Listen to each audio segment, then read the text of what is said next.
Everybody, coming at you today from an undisclosed location in Southern California. And this paper is called SlotPi, Physics-Informed Object-Centric Reasoning Models. And it's put out by Renmin University as well as Hawaii Technologies.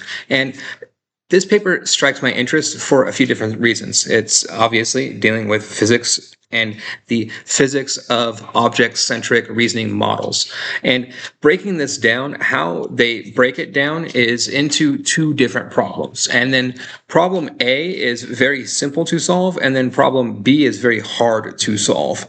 And the interesting way that they go about it is by essentially training the model a lot on this B problem and then building the A problem into the architecture of the model overall. And then so within the model, what they do is they build physics into the model. They build a Hamiltonian system into the model. And then so it's like a lot of distance equations and then a lot of fluid dynamics, right? And then so the model essentially models fluid dynamic equations, and then that's how it processes, and that is its physics within that. And then so if you're familiar with like JEPA models put out by Meta and Jan LeCun, etc., they're very similar in that regard as to like this framework with regards towards how that works overall with that architecture. And then so like that kind of like dimensional architecture and dimensionality. And then so within that, it creates a interesting model overall to work with and to play around with, right? Because it essentially creates this the hidden dimension within JAPA models, and then within these models, it's creating an actual physics space and physics dimension for the models to operate off of and work with. But on top of that, it's not just creating the physics space, it's having to train the model on the physics space, which is the very unique aspect of these research papers overall, right? And that's what very much strikes my interest about this research paper and what caught my eye very much about it as you go through it, which is that, so again, the very first thing that they do is, so we propose a novel, generalizable, latent Hamiltonian network module that explicitly models temporal dynamics and latent physical interactions for high-level physical reasoning. It supports unified modeling of heterogeneous physical systems, including rigid bodies, fluids, and their interactions, while preserving decoupled representations of internal dynamics. So it's all fluid dynamic-based system based off of Hamiltonian distance equations, but the model itself doesn't actually understand or learn those physics just by building it into the model. And then in order to build that into the model, it's very simple. It's a few equations, but the model doesn't interact with those physics, doesn't like, and then that's how it has to learn, right? It's like you create an environment and the model has to learn from its environment. Creating the physics is very easy. Having the model learn from those physics and interact with those physics is very difficult overall. And that's what this research paper and what their methodology tries to do and tries to fuse in this particular instance.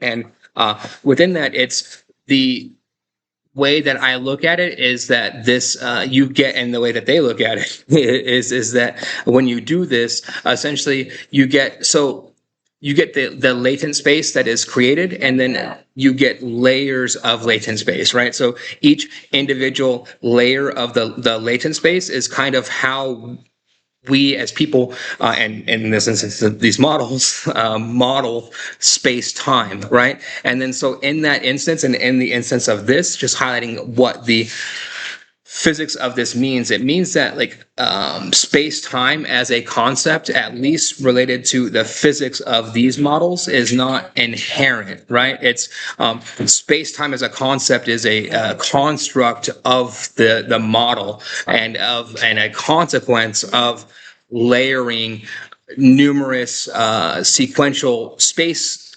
sequences in a temporal manner, and then the model then generates some sort of recognition of time based off of that. But I think it's important to highlight and recognize and understand that it's within it's the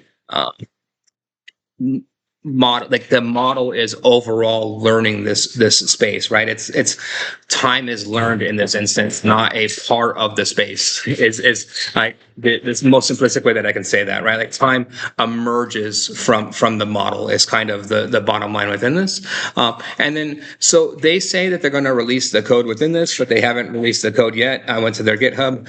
You go here, it's blank as of now, as of today. And then so in those instances, when that occurs, what I like to do is give you something as far as the code, right? And then so I take my Zyra architecture models, and then so and I fused it with their SlotPi. So this is ZyraPi, and then essentially going through here, I just have the multi-layer perceptrons, self-attention network, cross-attention, and then the SlotPi core, right? And then so that's just like all of the math that they use here. So that Hamiltonian-based system, the spatio-temporal reasoning module, the forward propagation, the back propagation, the physics model, and then those derivatives from via the learned gradients. So this is mocked for right now, but like what that means, like this is like all geometry-based learning, right? And then so the models learn the geometry of these time-space calculations, just pointing that out. And then the output here in this instance is that the model just predicts the slots and then predicts what the slots will be based off of the time frame, right? So then it's how exactly will it predict the correct sequence? And then in this instance, it doesn't get T, but it gets B, the N and a D, and it gets some accuracy. So, well, cool. It is able to predict the slots there overall. And then so, yeah, here's the ZyraPi model. I'll leave a link to both the code here for you to look at as far as just my representation of this model, and then fused with like the Zyra models and that architecture overall. And then again, this research paper is SlotPi, Physics-Informed Object-Centric Reasoning Models. I'll leave a link to this paper in the description of this video. If you'd like this type of content, please like and subscribe. Thank you very much.